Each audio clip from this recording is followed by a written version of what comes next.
me dedico a limpiar zapatos aquí en el Parque Central hace aproximadamente 15 años. No, anteriormente es que yo tuve un problema judicial y estuve preso en la Reforma 17 años, 8 meses. A la salida de Reforma yo no sabía qué hacer, en qué dedicarme a trabajar, porque ya no quería delinquir ni nada de eso. Y se me hacía un poco incómodo el trabajar porque no tenía la hoja de delincuencia limpia. En ese tiempo era muy difícil. Tengo como 5 años de andar en la calle. Sí, cuando yo entré aquí trabajé en casa, pero después dije yo, aquí hay muchas compañeras de allá de mi país, entonces me da mejor gano aquí que en un trabajo.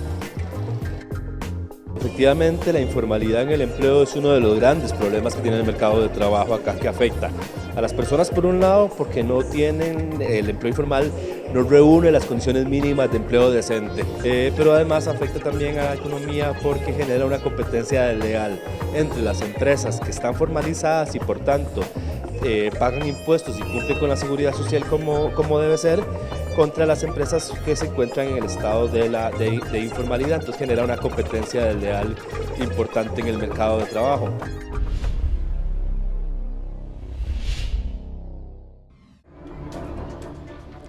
Hola, ¿qué tal? Bienvenidos a una edición más de Una Mirada, el programa de la Universidad Nacional y del CINART S.A. Mi nombre es Maribel Quiroz Jara y en esta oportunidad le vamos a dar una mirada al tema del trabajo informal en Costa Rica. Un tema muy interesante y muy importante para el país porque es una situación nacional que ha venido creciendo con el tiempo, que cada vez se hace más evidente en nuestro entorno y que pues tiene un impacto importante en el desarrollo del país. A la fecha, cerca del 45% de la población económicamente activa del país trabaja de manera informal. Y esto conlleva una serie de situaciones que como país tenemos que tratar de analizar, enfrentar y sobre todo resolver por el bienestar de estas personas que trabajan en la informalidad. Para hablar de este tema tenemos hoy la presencia de Shirley Benavides Vindas, quien es directora de la Escuela de Economía de la Universidad Nacional. Bienvenida una vez más a Una Mirada, Shirley. Muchas gracias, Maribel, por la invitación, especialmente en un tema que es estratégico para el desarrollo del país. No solo para las personas que están ahí, sino en general para toda la población del país. Eso lo vamos a ir viendo ahora. Claro que sí. Además está con nosotros Leonela Artavia Jiménez, quien es académica también de la Escuela de Economía de la UNA. Bienvenida a Una Mirada. Muchísimas gracias, Maribel. Encantada de estar acá compartiendo sobre este tema. También está con nosotros Fabio Macís Fallas, director ejecutivo de UCAE, ha sido colaborador de Una Mirada. Gracias por estar siempre con nosotros en estos temas. Muchas gracias por la invitación y pues un gusto compartir con ustedes en un tema tan relevante como es el de la informalidad. Sí. Y además está con nosotros Natalia Álvarez Rojas, quien es la viceministra de Trabajo del Ministerio de Trabajo y Seguridad Social. Gracias, Natalia, por estar con nosotros. Muchas gracias. Efectivamente es un tema del mayor interés, tanto del gobierno como del ministerio y de varios sectores, y como les contaremos, hemos estado impulsando una serie de actividades justamente para abordar el tema de la informalidad. Sí, tal vez para que la gente que nos acompaña con su audiencia se ponga en sintonía, podríamos iniciar definiendo qué entendemos por trabajo informal y qué lo diferencia de las otras modalidades de empleo que tenemos. Sí, bueno, la informalidad tiene que ver con las personas o las empresas, ¿verdad? Hay dos tipos de informalidad, a nivel de persona y a nivel de empresa o emprendimientos, que no están incluidos en el proceso de formalización. Quiere decir que los derechos sociales no aportan al bienestar, a la Caja Costarricense del Seguro Social, no son actores que pueden participar como crédito en los bancos también. Entonces hay una serie de derechos que por no estar inscritos en la formalidad, en procesos formales, ya sea a nivel personal o ya sea a nivel de empresa, pues quedan excluidos de ciertos beneficios y de todo lo que tiene que ver con los derechos sociales de la persona.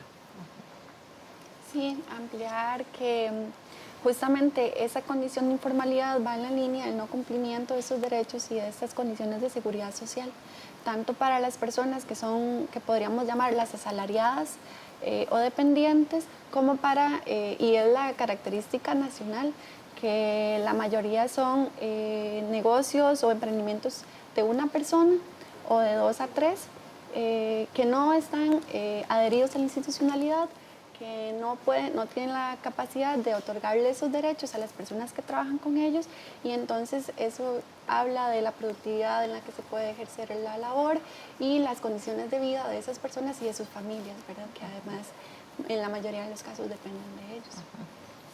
Efectivamente, bueno, como lo han ido exponiendo, la informalidad abarca principalmente a las micro, pequeñas empresas, ¿verdad? Afecta principalmente el tema de derechos de esas personas, pero no solo afecta los derechos de esas personas, sino también afecta a quienes están en la formalidad, ¿verdad? Para el sector productivo, Sí. sin duda alguna, el tema de la informalidad nos preocupa mucho porque al fin y al cabo es competencia desleal para quienes sí están en la formalidad. Sí, de hecho esto ha llevado a que haya iniciativas gubernamentales anteriores y actuales en este sentido, ¿verdad? Sí, justamente pues yo agregaría que la informalidad se presenta bajo una lógica de la negación de derechos, como bien lo hemos dicho, y sobre todo afecta la sostenibilidad de las instituciones del Estado y afecta el futuro también de las personas. De hecho, en el Ministerio de Trabajo tenemos una campaña del Consejo de Salud Ocupacional que dice que por ser joven no sos invencible. Y justamente Sí. tiene que ver también con la informalidad. De repente las personas en etapas tempranas de la vida no se preocupan tanto por el aseguramiento, por ejemplo, que es una de las condiciones de la informalidad, y con eso pues está atentando no solo con su salud y sus servicios actuales, sino también con una eventual pensión a futuro, y todo esto pues por supuesto que afecta también la solidez financiera del Estado. ¿Cuál sería el panorama nacional en el marco de la informalidad? Yo creo que es un tema súper complejo y un problema estructural de la sociedad costarricense que va más allá de afectar a la gente que está o a la población que está en informalidad, y tampoco el sector empresarial. En realidad nos afecta a todos. ¿Por qué nos afecta a todos? Porque es un tema que tiene que ver con el problema migratorio, y en este país, y particularmente en los momentos que estamos viviendo regionalmente, se acentúa esa situación. Tiene que ver con red de cuidado, porque muchas, vamos a ver ahí en las estadísticas, creo que en la segunda parte del programa, muchas personas, particularmente mujeres, no salen de la casa porque tienen que quedar cuidando. Entonces la red de cuidado, tanto para adulto mayor como para niños, es fundamental dentro de la estructura del problema de informalidad. La calidad de empleo, donde pueden acceder solamente a empleos de muy baja calidad, de muy baja productividad, ¿verdad? Y eso impacta directamente con los niveles de ingreso y de bienestar que sus familias pueden tener. Pero además con todo esto de acceder a la Caja Costarricense del Seguro Social, por ejemplo, con plenos derechos. Y la educación y la formación, donde muchas veces la educación y la formación en nuestro país, recordemos que tenemos la media de secundaria incompleta en el país, y eso es gravísimo porque el sector empresarial, vamos a ver, seguro que va a requerir gente con mayores niveles de formación y la secundaria incompleta. Eso quiere decir que además el sistema educativo y las necesidades del sector empresarial para el desarrollo y el bienestar del país no están también acordes. 45%, alrededor del 45% del empleo es informalidad, y con problemas de estos que ya cada uno casi requiere un programa, Maribel, Sí, para poder verlo de manera global. De hecho, esa cifra ha ido creciendo con el tiempo, ¿verdad? La última que yo conocía era del 40%, ahora tenemos 45%, es casi la mitad de la población. Sin embargo, esta es la media nacional. En otras regiones el porcentaje es más preocupante todavía. Exactamente, vemos que la informalidad tiene una manifestación territorial específica, donde tenemos un comportamiento en el país de centro y periferia. Una cosa es la región central y otra cosa son las demás regiones. En la región Brunca, por ejemplo, llegamos a un 57% de la informalidad, con también muchas personas desempleadas. Entonces, no tenemos condiciones para generar empleos o para que estas personas accesen a un empleo, y los empleos que hay pues son de carácter informal, ¿verdad? Tomando en cuenta esto, la Pacífico Central, la región central andan similares, pero lo que es la región Brunca y la región Atlántica son los que tienen las peores condiciones de informalidad. Y con toda la afectación que esto significa para las personas. Sí, efectivamente. Por eso, y me imagino que ahora más adelante vamos a Sí, más verlo adelante. en el programa, Es importante la acción que tomó el Estado costarricense al tomar en cuenta la recomendación 204 de la OIT sobre el tema de la informalidad y el trabajo que se ha venido haciendo en conjunto, Estado, sector trabajador, sector laboral y por supuesto con la participación de muchos actores. Sin duda alguna, los temas que han tocado en relación con temas tan importantes como la preparación de los jóvenes es algo que bien se ha señalado es estructural y que hay que como país tratar de esa manera. Sí, yo agregaría, y muy bien que don Fabio lo menciona, agregaría que en virtud de estas cifras alarmantes y en virtud de la afectación a diferentes sectores en específico, pues a nivel tripartito se decidió desde el año 2016 trabajar en una estrategia de transición hacia la economía formal.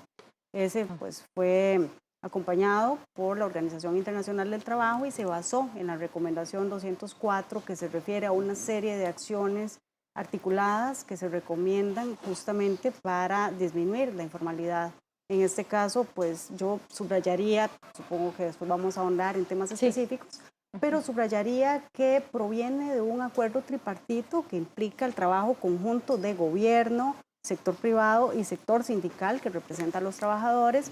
Y desde el gobierno también se incorporó a diferentes instituciones, entonces estuvo trabajando muy de lleno, por ejemplo, el INAMO, contamos con la presencia de la Caja Costarricense del Seguro Social, participó el Ministerio de Economía, Industria y Comercio, y bueno, digamos que la vocería y la Secretaría Técnica correspondió al Ministerio de Trabajo.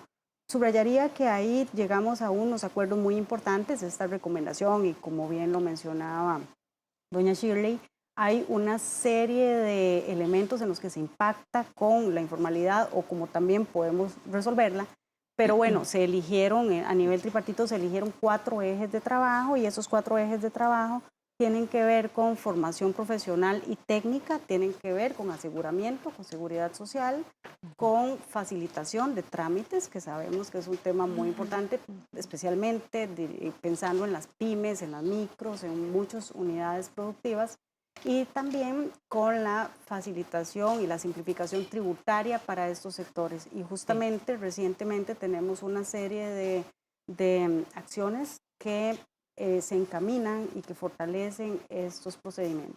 Sí, como ustedes dicen, el tema del trabajo informal tiene múltiples subtemas que son muy importantes de abordar. Intentaremos poder conversar un rato sobre los más importantes de ellos, pero ahorita vamos a ir a una pausa. Quédese con Una Mirada que ya volvemos.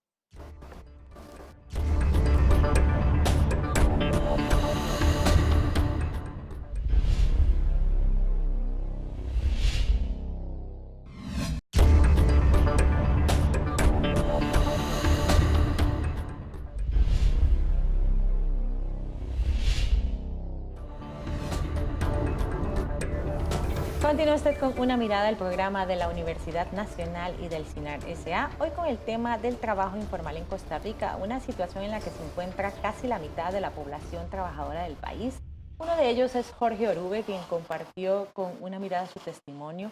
Él es limpiabotas y trabaja en el Parque Central de San José desde hace 15 años. No reporta sus ingresos, no tiene factura, no cotiza para la seguridad social.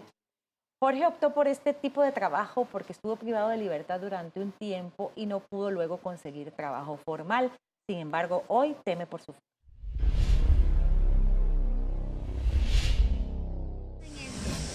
Mi nombre es Jorge Rafael Orube Guevara y me dedico a limpiar zapatos aquí en el Parque Central hace aproximadamente 15 años. No, anteriormente es que yo tuve un problema judicial y estuve preso en la reforma 17 años, 8 meses.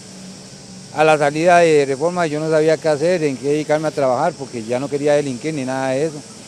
Y se me hacía un poco incómodo el trabajar porque no tenía la hoja de delincuencia limpia. En ese tiempo era muy difícil. Entonces, yo me vine aquí al Parque Central y vi que aquí le pagaban a la gente por limpiar los zapatos. Dije yo, ¿será dedicarme a esto? Vieras que, te estoy hablando, de hace 15 años para atrás era muy bueno.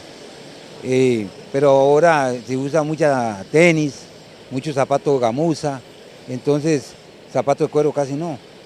Pero siempre Dios lo bendice a uno, por lo menos le da para pagar el cuartico, que uno paga el cuartico aparte y la comida, por lo menos para ir viviendo. Es que esto no es un sueldo lo que uno gana, sino que digamos, como yo puedo venir hoy y me puede ir bien y puedo hacer 15 pares, que cada limpiada de un par se cobra 1.000 colones por limpiada, puedo hacer 15.000 pesos diarios. Como puedo venir y puedo hacer 2.000 pesos o 3.000 pesos, nada más. Entonces, eso no genera mucho como para pagar seguro, para eso. Digamos, el seguro, nosotros tenemos seguro por el Estado y nos ayudan en eso. Hacienda no, porque digamos, nosotros pagamos los mismos impuestos que paga cualquier persona cuando compramos nuestros betunes, los cepillos, la tinta, todo eso va incluido los impuestos que uno paga, ¿verdad? Pero únicamente, y ahí va paseando uno. Sí, el ejemplo que de Jorge realmente nos pone a pensar, ¿verdad?, en qué expectativas como país le estamos dando a este tipo de población, porque es una población bastante amplia. Sin embargo, antes de entrar a analizar las principales aristas de este tema, sí me gustaría que hiciéramos esa diferencia, ¿verdad?, entre la gente como Jorge, que está en esta situación de trabajo informal, y las personas que optan por trabajar en lo propio y tener su propia empresa, que al final venimos a tener la misma situación, ¿verdad? Porque si usted puede tener su propia empresa y trabajar en lo propio, pero si usted no cotiza para la seguridad social, si usted no cotiza para la pensión, si usted no le paga los derechos laborales a sus trabajadores, pues en lugar de ser parte de la solución, somos parte de un problema mayor que impacta a una porción de la población muy importante. Justamente, cuando hablamos de informalidad me parece muy importante tener claridad en que justamente hay personas que no tienen la capacidad de decidir o de elegir esa condición. Cuando hablamos de emprendimientos, hay emprendimientos por oportunidad, que son las personas que dicen, no, yo ya no quiero tener un patrono, tengo este capital, puedo invertir, tengo una oportunidad de negocio y lo deciden emprender. Sabemos que son periodos difíciles porque para toda empresa hay momentos en que están estableciéndose y están en esa vulnerabilidad. Aún así, hay muchas personas que no tienen esa posibilidad de escoger. Y por eso vemos las cifras, un 47% son emprendimientos, un 47% de los informales son personas que han tenido que autoemplearse.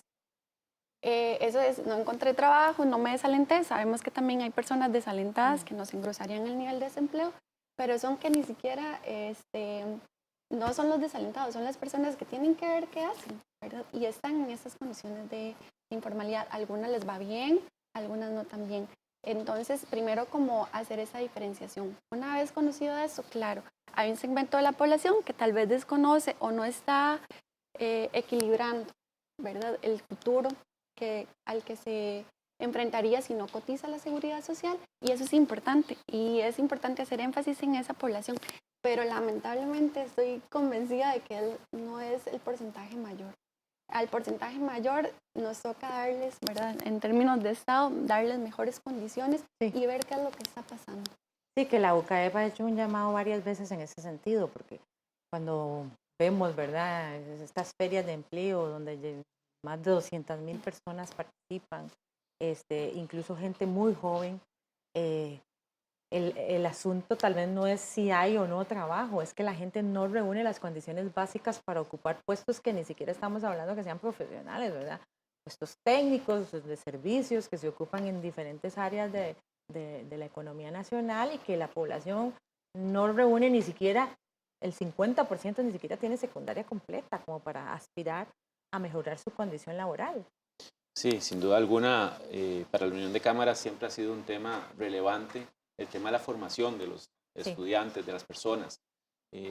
Lamentablemente, la realidad que usted apunta es lo que estamos viviendo, y casualmente nosotros hemos procurado, no solo en el tema de informalidad, sino en otras mesas, buscar, por ejemplo, temas como el de formación dual, que se implementen en el país de manera tal que brinden seguridad jurídica, tanto al estudiante como a la persona que va a ayudar en el tema de formación. Sin duda alguna, y volviendo un poco al principio de lo que usted mencionaba del tema de trabajar en lo propio, hay una serie de responsabilidades que tienen quienes trabajan en lo propio, tanto la persona emprendedora como el caso de Jorge. La responsabilidad no solo es para con la seguridad social, es para sí mismo incluso. Claro. ¿Por qué? Porque ahora, digamos, uno está relativamente joven, pero sin duda alguna debe pensar en su futuro. Y eso, lamentablemente, por diferentes circunstancias, hay gente que no lo está pensando o no lo está haciendo. Y a la vuelta de los años se va a topar con una circunstancia que además se podría ver agravada por la situación que el tema de pensiones en la Caja Costarricense del Seguro Social se ve imbuido. Sí, yo agregaría en esa línea que además no cotizar o excluirse de los regímenes de tributación también afecta el acceso al crédito, que finalmente también afecta las posibilidades de crecimiento del emprendimiento. Entonces es importante también hacerlo desde el punto de vista empresarial y a nivel de Estado, como efectivamente sí se ha asumido, tenemos una responsabilidad también de facilitar el acceso a esos servicios. Y lo hemos hecho con conciencia. La Caja Costarricense de Seguro Social, por ejemplo, ha innovado en el tema del aseguramiento de las trabajadoras domésticas y algunos otros colectivos. Y también en ese sentido es importante destacar que se está trabajando en otros que tienen que ver con los permisos de salud y toda la tramitología que tiene que ver con el ingreso de nuevos productos y demás. Se está trabajando fuertemente justamente para facilitar que esos emprendimientos, que ese autoempleo se haga en unas condiciones que favorezcan esa formalidad, esas posibilidades de crecimiento y sin hacer competencia desleal, digamos, y facilitando también y fortaleciendo los mecanismos que tiene el Estado justamente para el futuro, ¿verdad? Es importante que ahí tenemos que pensar en que en el hoy empresarial y en el hoy de la persona influye en su mediano y en su largo plazo. Sí, sí, porque, no sé, uno lo ve con las nuevas generaciones. Está bien que no todo el mundo quiera ser empleado, pero si tomas la decisión de tener tu propio negocio, pues también tiene sus retos y sus consecuencias. Pero además está también el reto con estas personas que definitivamente no tienen otra opción. Sí, Maribel, en general los mercados laborales en Costa Rica y en la mayoría de parte del mundo, el 80% de los empleos que se generan en el mercado laboral son de asistentes o técnicos o menos. Apenas el 20% se requiere empleo profesional. O sea, detrás de cada uno de los profesionales que estamos aquí, pues habrán asistentes, técnicos y ayudantes que vienen a engrosar esa parte. Lo que sucede es que yo creo que Costa Rica tiene que hacer un alto en algún momento y realmente plantearse qué es lo que quiere, hacia dónde vamos a ir. Esa estrategia que va más allá de 4 años de gobierno, que se hacen muy pequeños además. Yo estuve en gobierno y pasan así, ¿verdad? Eso es, tenemos que dialogar. Creo que la compañera del ministerio, doña Natalia, lo dijo muy claramente, ese diálogo entre los diferentes sectores que posibilitan saber hacia dónde vamos. Porque tenemos que definir muy bien los perfiles que requiere el sector productivo, incluso el mismo gobierno, porque no estamos cumpliendo con ese perfil, por lo tanto estamos impulsando el desempleo. Y los empleos que tenemos, y está catalogado, incluso la CEPAL en todas las estadísticas lo dice, Costa Rica tiene empleos de baja productividad. Y con empleos de baja productividad nunca vamos a lograr un país desarrollado como el que todos queremos. Sí, y entrando en algunos temas específicos, el tema de la seguridad social tal vez es uno de los que más nos inquieta en este momento, porque no nos inquieta solo a la gente que estamos en el sector formal de la economía, sino también en el sector informal. Uno de ellos es Olmida Robleto, quien es copero hace 30 años y ha cotizado para la Caja Costarricense de Seguro Social, pero no tributa. En su juventud le costó conseguir un trabajo estable en construcción, por lo que toda su vida se ha dedicado a trabajar en su propio negocio, en lo que sale.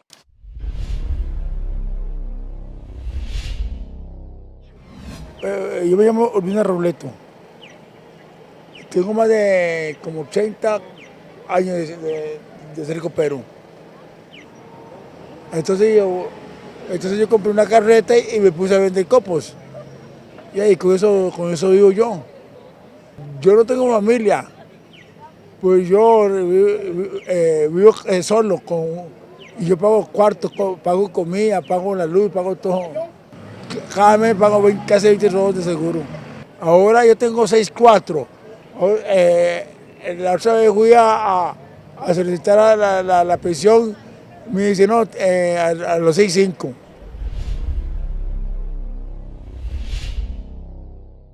En el caso de don Olmidas, nos pone un tema, ¿verdad?, en el que el país, sobre todo este año, ¿verdad?, hemos tenido que sentarnos a reflexionar el tema de la seguridad social, no solo por los retos que involucra la atención del sector formal y que en términos de 25 años buena parte de esta población se va a pensionar, va a ser adulta mayor y se va a pensionar, sino también, ¿verdad?, cómo atender a este sector informal, porque el seguro base, el seguro mínimo son aproximadamente entre 15 y 20 mil colones por mes. Pero, ¿qué significa este aporte para la gran demanda de recursos, ¿verdad?, que tiene la seguridad social contra toda la inversión que se tiene que hacer para dar un trato igualitario a toda la población, independientemente de si cotizas 20 mil colones por mes o cotizas 1 millón? Al final todos demandan los mismos servicios, pero los ingresos pues no están bien, ¿verdad? No están balanceados. Bueno, sin duda alguna en el tema de la seguridad social, en lo personal me tocó participar de la mesa de diálogo que se estableció el año anterior sobre el tema del régimen del IBM. Es un tema bien complejo, ¿verdad? Las proyecciones de los fondos se estaban haciendo a 2038. Y 2038 estamos hablando a la vuelta de la esquina, ¿verdad? O sea, no es que estamos hablando que aquí los que estamos en esta mesa nos morimos y el problema no es nuestro. 2038 entro yo. 2038 yo también, pero bueno. Pero era un poco para hacer ver eso, o sea, esa es la realidad próxima que tenemos, es un tema que hay que solucionar, y no solo en materia del IBM, ¿verdad?, del régimen de invalidez, vejez y muerte, sino también lo que tiene que ver con el régimen, con la parte de salud de la Caja Costarricense del Seguro Social. Sin duda alguna, el hecho de que muchos costarricenses hoy en día no coticen, no aporten a la seguridad social, nos afectan a todos los demás, ¿verdad? Y eso es una realidad que habrá que ver cómo se combate contra eso. Sin duda alguna, el tema de las operadoras de pensiones complementarias va a ayudar a quienes hoy en día trabajamos en la formalidad, pero quien no lo esté, sin duda alguna va a estar en una serie de problemas en un futuro no tan lejano como se puede ver. Sí, porque involucra un gran reto, porque uno se pregunta, a veces uno ve tal vez a una persona adulta, mayor o ya en la ancianidad, todavía en la calle, ¿verdad?, trabajando, y una se pregunta, estas personas que tienen que trabajar hasta morir porque no tienen un ingreso que les permita tener otra expectativa de vida. Sí, yo creo que hay también una situación, si bien es cierto, la pensión es importante, pero la atención hoy por hoy, ¿verdad? Si nosotros vamos a la caja y nos damos cuenta cuáles son esas enfermedades que están siendo más recurrentes en la población costarricense, nos damos cuenta que son además enfermedades muy caras, ¿verdad? La diabetes, la hipertensión, ¿verdad?, el cáncer, y es gente que en este momento no tienen que esperarse a la pensión, tienen que ser atendidas. Una atención de una persona con cáncer, hoy por hoy, semanal, en cualquier hospital nuestro, la quimioterapia que le ponen anda alrededor de 500,000 colones, ¿verdad? Y a veces se atienden hasta 500 personas en una semana en los hospitales. Sí. Eso es mucho dinero y entonces también tiene que ver con eso. Pero yo quisiera llamar la atención en otra cosa, doña Maribel y compañeros. La parte territorial y la parte regional. Una cosa es ser informal en el centro de San José. Sí. Y otra es ser informal en las costas o ser informal en la Brunca. Ahí hay condiciones donde la informalidad todavía se acentúa con problemas de afectación al bienestar de la sociedad y de las familias, ¿verdad? Ese es otro tema que a veces vemos iguales los que no son iguales. Y esa diferenciación regional hay que tenerla en cuenta y en política pública hay que tomarla en cuenta. Por supuesto. ¿Y cómo hiciéramos en este caso particular del tema, digamos, de derechos laborales, seguridad social, pensiones, para que la gente de todo el país, o sea, sin hacer esas diferencias que dice Shirley, porque al final todos están en este tema del trabajo informal, tomen conciencia de la importancia que tiene de preparar, o sea, que aunque estés en esto, prepares el futuro de alguna manera? Porque también hay como una tendencia de que yo el seguro social no lo necesito. Yo me enfermo, yo voy a un hospital privado, ¿verdad? Yo pago clínica privada.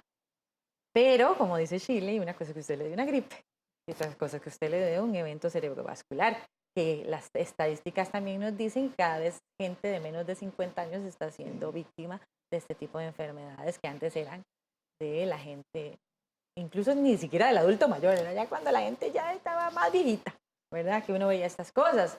Entonces, ¿cómo hacemos para que la gente tome conciencia de que estos sistemas solidarios son muy importantes y el tema de la pensión también fundamental? O sea, ¿hasta qué edad vas a trabajar? Sí, en realidad es importante ahí tomar en cuenta que el sistema de seguridad social está basado en una lógica solidaria y justamente dentro de esa lógica solidaria necesitamos tener a mucha gente cotizando. Y eso es lo que le da la sostenibilidad hacia el futuro, como bien lo exponía don Fabio. A nivel territorial y a nivel regional es muy importante que el abordaje se haga también con las diferentes partes. En el Ministerio de Trabajo tenemos unos programas de empleo, de capacitación de personas, algunos van dirigidos a población joven, entre los 17 y los 24 años, en ciertas condiciones, con ficha FIS, por ejemplo, en condición de pobreza. Y lo que se busca es facilitar ese acceso y esa mejora de sus propias condiciones de empleabilidad, justamente para romper estos ciclos e incorporarse de la mejor forma a los puestos de trabajo que se requieren con mejores habilidades. Sí. Tenemos también otros tipos de programas que apuntan a ello. También creo que uno de los aportes importantes que puede hacer el gobierno es acercarse a las personas, es decir, generar conciencia de que todos debemos estar en condiciones de formalidad, pero acercarnos y decirles, venga, vea, es fácil. Sí. Y como decía Shirley, ver todas las aristas de la situación, ¿verdad? Porque no es lo mismo la informalidad para un grupo de población que para este otro en el cual no hay mayores opciones, como es el caso de María Flores, quien es indocumentada, trabaja como vendedora ambulante en San José, tiene 7 hijos que tiene que mantener, por lo que prefirió el trabajo informal, pues gana más que como empleada doméstica.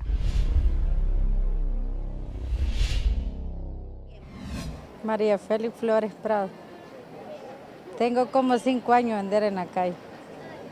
Y siempre vendo este producto. Como todo, hay días buenos, hay días malos. No todos los días son iguales. Le va mejor a uno los días, fines de semana, sábado y domingo. Yo por semana como 80,000 me hago. Y como no tengo documentos, por eso no le dan trabajo a uno. Tengo 7 hijos yo. Tengo 6 menores de edad y una mayor de edad. En ellos lo invierto la plata, que por eso ando en la calle vendiendo. Tengo 6 años de estar aquí en este país. Sí, cuando yo entré aquí trabajé en casa. Pero después dije yo, aquí hay muchas compañeras de allá de mi país. Entonces me da mejor gano aquí que en un trabajo. Sí, yo no pago impuestos ni nada.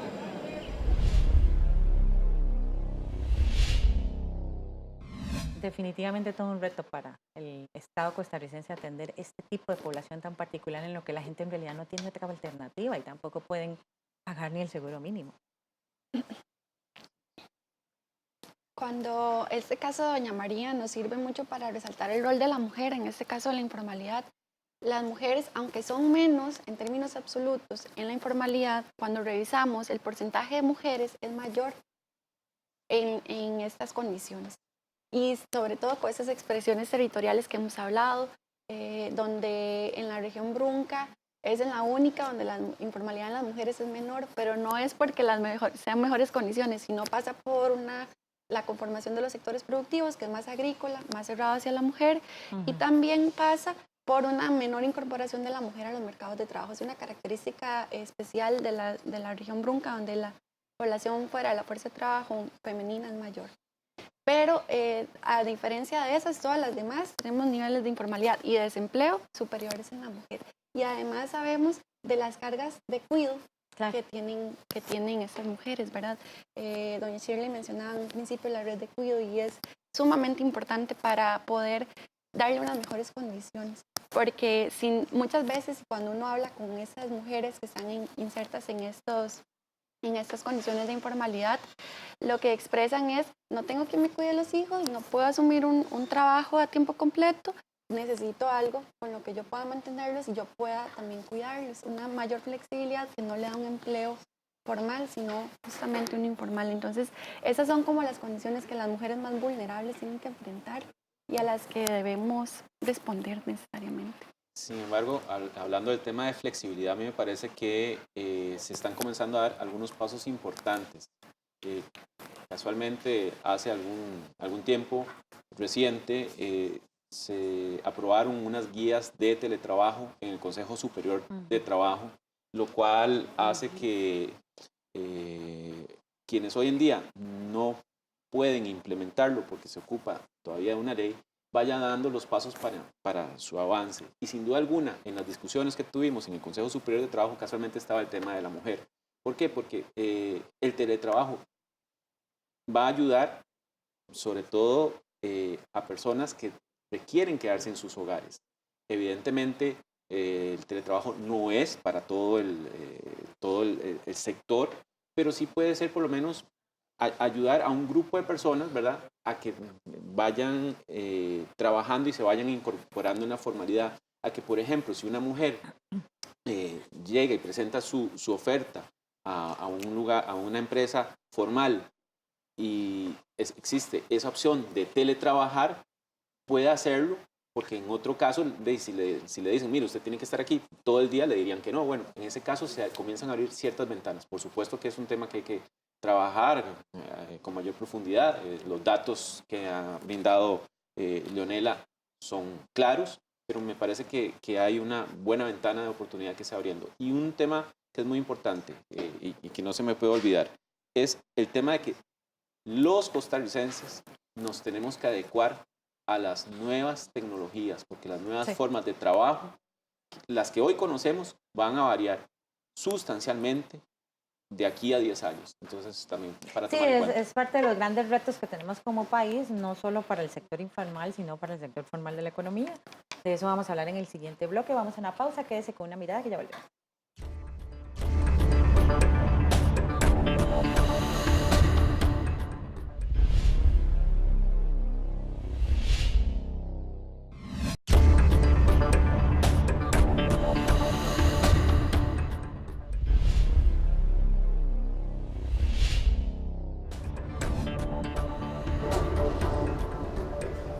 Regresa usted a Una Mirada del programa de la Universidad Nacional y del SINAR S.A. Hoy con el tema del trabajo informal en Costa Rica, una situación en la que se encuentra cerca del 50% de la población ocupada del país y por tanto pues es de gran relevancia. Hay múltiples iniciativas que se han venido desarrollando y todavía muchas más que se podrían hacer.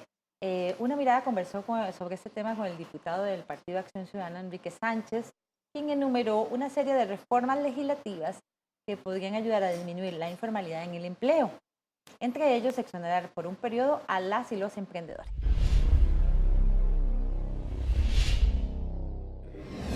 Para mí lo legislativo es que si el país quiere apostar al desarrollo de emprendimientos y de microempresas y pequeñas empresas, tiene que generar regímenes diferenciados de seguridad social y tributarios para que las empresas que recién nacen o que están en la informalidad tengan un periodo de gracia para formalizarse. Por ejemplo, ese periodo podría ser de unos entre 3 y 4 años, que es lo que llaman economía del Valle de la Muerte, que es cuando muchas de estas empresas que nacen mueren en ese periodo. Entonces, ¿qué puede haber? Por ejemplo, un sistema diferenciado de seguridad social donde las empresas no paguen la totalidad que se pague durante ese primer periodo mientras se logran consolidar. O una empresa que hoy está en la informalidad pueda entrar en el mercado a formalizarse en un régimen que le dé estas alternativas de tránsito, igual en tema tributario. Esas son dos acciones que requerirían un impulso legislativo, proyectos de ley. Eso implicaría exonerar, por ejemplo, FODESAF, IMAS, INA, temporalmente mientras estas empresas se formalicen. Es interesante la propuesta del señor diputado, sin embargo, a mí me queda la inquietud de que, por lo menos como Shirley decía, ¿verdad?, en las regiones del país el índice de informalidad es tal y también se suma a otros elementos, ¿verdad?, como el tema de la educación, que nos lleva a un nivel más abajo que no estamos resolviendo, que es que estas personas que ni siquiera pueden emprender un negocio cuenten con la educación básica y las habilidades básicas para poder optar por estas otras alternativas que se les brinda para crecer y salir de la informalidad. Definitivamente un eje básico para el desarrollo es la educación. Sí. La educación y la salud, ¿verdad? Porque sin educación y con un pueblo enfermo no puedes llegar a adelantar. Es pertinente una estrategia de educación que realmente logre también, yo le decía en otro programa, ser sexy, y perdonen el uso de la palabra sexy, pero a veces los muchachos, qué pereza matemáticas, qué pereza leerse el Quijote, ¿verdad? Hay algo en el sistema que está haciendo también que además de que los niveles de pobreza a veces no facilitan de que el muchacho vaya, tampoco el sistema educativo se vuelve sexy o se vuelve agradable para la juventud, para que sigan ahí y puedan formarse. Ese es un elemento, pero también el elemento de quienes ingresan a estudiar, donde el perfil que los sectores productivos, nosotros tenemos un proyecto de sectores productivos en la escuela y tenemos 20 años de trabajar este tema, no cuenta con el perfil, que vos lo decías ahora, necesario para satisfacer los empleos que el sector empresarial, incluso el gobierno en algunos casos, requiere para satisfacer y lograr ser competitivos, ¿verdad? Sí. Seguimos dando lo mismo y ya ese mismo ya no es lo mismo que ocupa el mercado laboral. Entonces, ese es otro elemento fundamental que yo creo que hay que discutirlo con el Ministerio de Educación, hay que discutirlo con el INA y obviamente las universidades. Debemos entrar en generar una oferta que realmente sea lo que el país requiere para desarrollarnos y mejorar el bienestar de la población. Sí, pero yo insisto, seguimos estando en un nivel más abajo, ¿verdad?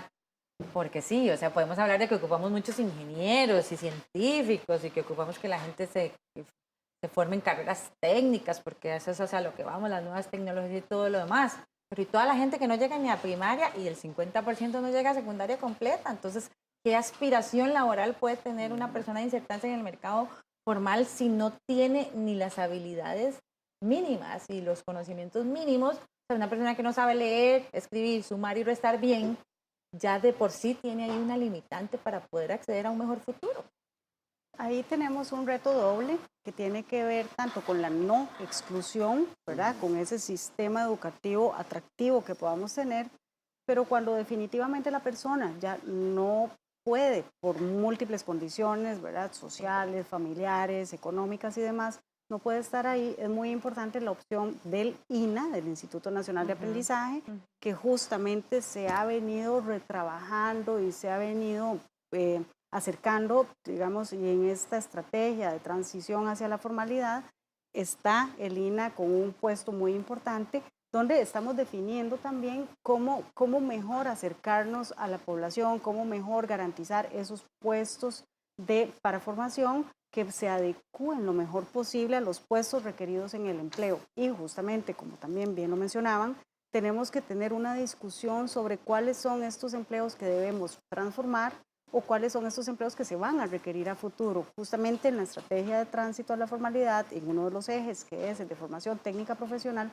estamos abordando el tema de la prospección, que se llama el arte de saber qué va a pasar en el futuro con bases científicas. Y ahí también hemos estado conversando con los diferentes sectores para identificar cuál es el mejor mecanismo y tener alguna visión de mediano, de corto y de largo plazo que nos deje saber hacia dónde vamos, y esos acercamientos tienen que reflejarse en CONARE, tienen que reflejarse en el INA, tienen que reflejarse en el MEP, y todos esos actores están siendo incorporados a estos procesos de diálogo donde se está haciendo una serie de planes de acción y de planes piloto también que podamos ejecutar en el corto plazo que mejoren estas condiciones. Tal vez nos pueda hablar un poco más en detalle. Al inicio usted lo explicó, pero me gustaría retomarlo en este bloque sobre esta estrategia de transición a la economía formal.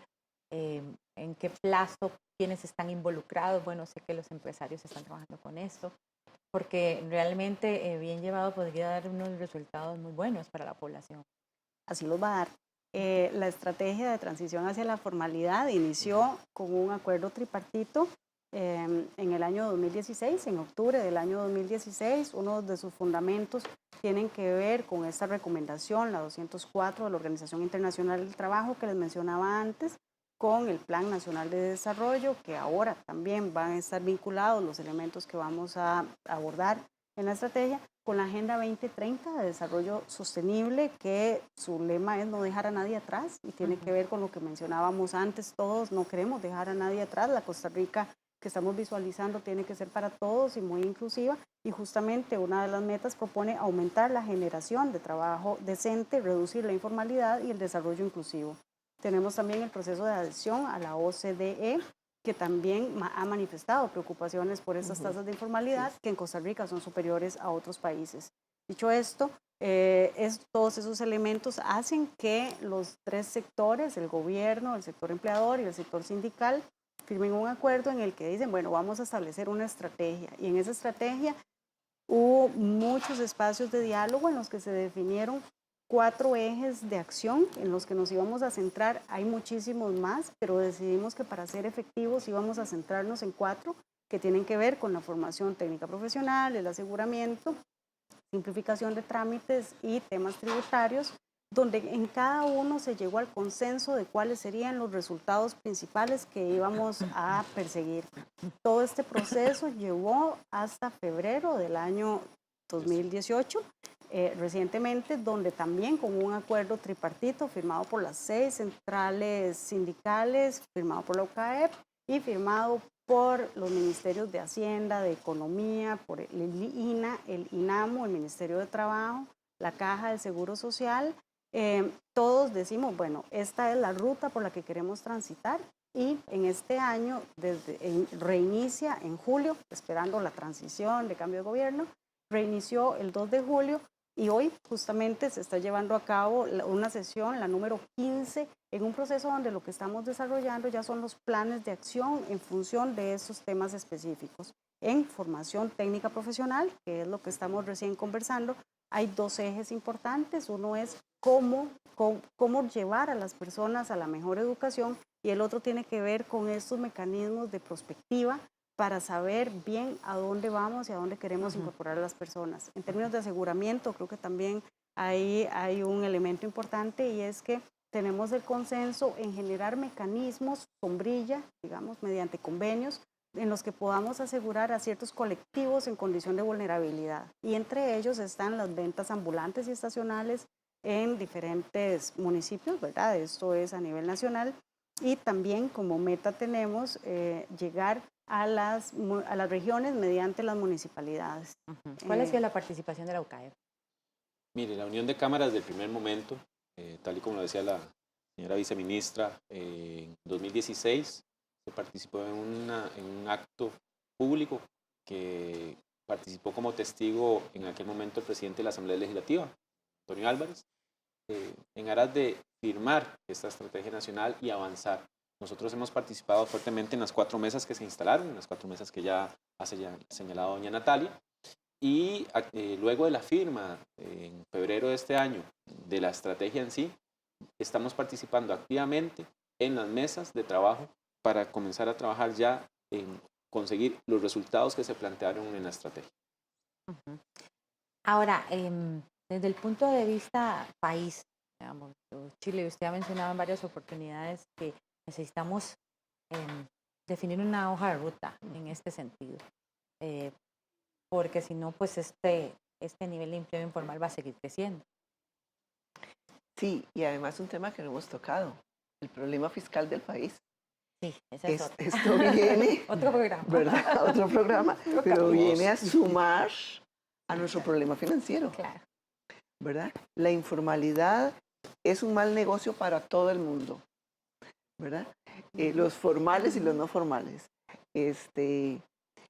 Hay problemas. Yo creo que es importante irnos más allá de un plan de gobierno, porque es un problema estructural y los problemas estructurales no los sacamos en 4 años.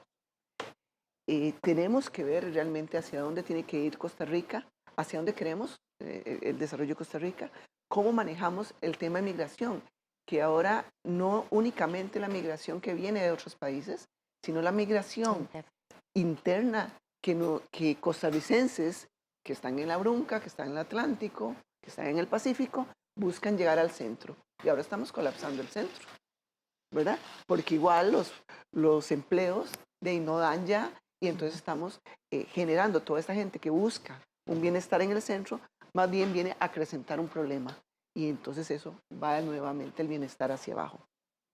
Pero los temas de migración interno, externo, el tema de red de cuidado para adultos y para niños, el tema de calidad de empleo, el tema de educación y formación, el tema de salud pública y uno muy importante de seguridad. No lo hemos tocado también, seguro va para otro programa, pero el tema de seguridad, donde aquí muere un montón de gente, donde hay muchachos que van a otros lados a prepararse como sicarios.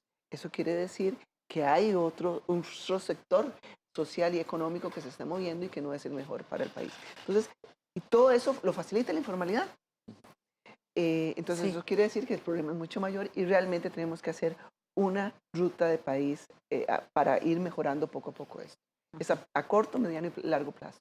Casualmente con el tema de seguridad y la relación que tiene que ver con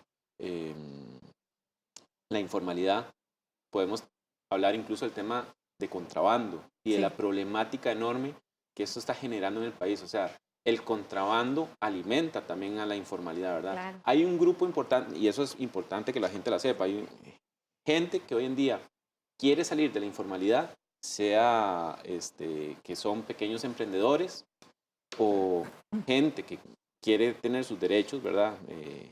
En empresas que no están en la formalidad o en pequeñas empresas.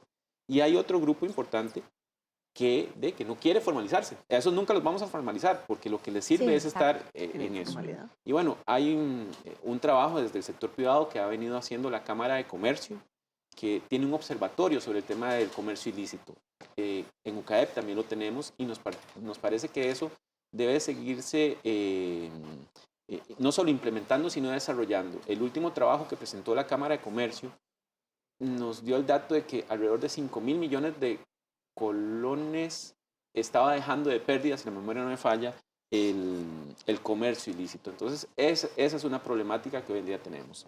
Y también, ahora que usted consultaba sobre lo que hemos trabajado en UCAEP, nosotros le presentamos a la administración Alvarado Quesada, en un evento que tuvimos hace unos 5 meses, nuestra estrategia de empresas sostenibles, porque muchos de esos pequeños emprendimientos hoy en día se topan con un montón de obstáculos, que el tema de trámites, que los impuestos muy altos, etc. Nosotros, por ejemplo, somos unos convencidos de que es lo mejor de cara, por ejemplo, a la Caja Costarricense de Seguro Social. Que esa gente pague lo que se establece, ¿verdad? O decirle, por 1 o 2 años vamos a permitirle que pague esto. Es mejor que paguen y después se vayan alineando a decirles, los vamos a perseguir porque usted no me paga el monto alto, ¿verdad?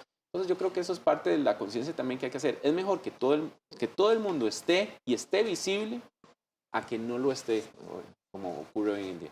Sí, y sí, es que ese tema de la seguridad también se las trae porque en la informalidad también el crimen organizado ha encontrado un nicho importante para sus actividades delictivas, pero también para reclutar a esta gente que yo les decía que está en un paso todavía más atrás, ¿verdad? En las que no hay muchas opciones y tal vez pues encuentran en esto pues una oportunidad definitivamente para un tema para otro programa. Esperamos que pues esta conversación sirva para generar reflexión en todo este tema. Definitivamente es un tema país, en el cual el sector privado, el sector empleador, el gobierno, las universidades tienen una gran responsabilidad porque tenemos que sacar adelante a ese casi 50% de la población que está en el trabajo informal y que estoy segura que buena parte de ellos desearían pues contar con sus ingresos fijos y su aguinaldo, su derecho a vacaciones y demás cosas que es un derecho para todas y todas las personas. Muchas gracias por acompañarnos y a ustedes por estar con nosotros en Una Mirada. Les esperamos la próxima semana con más. Busque más información sobre este y otros programas en www.una.ac.cr y en nuestras redes sociales, que ahora tenemos perfil en Facebook, Twitter y también en Instagram. Así que búsquenos como Una Multimedia. Les esperamos la próxima semana con más aquí en Una Mirada. Hasta pronto.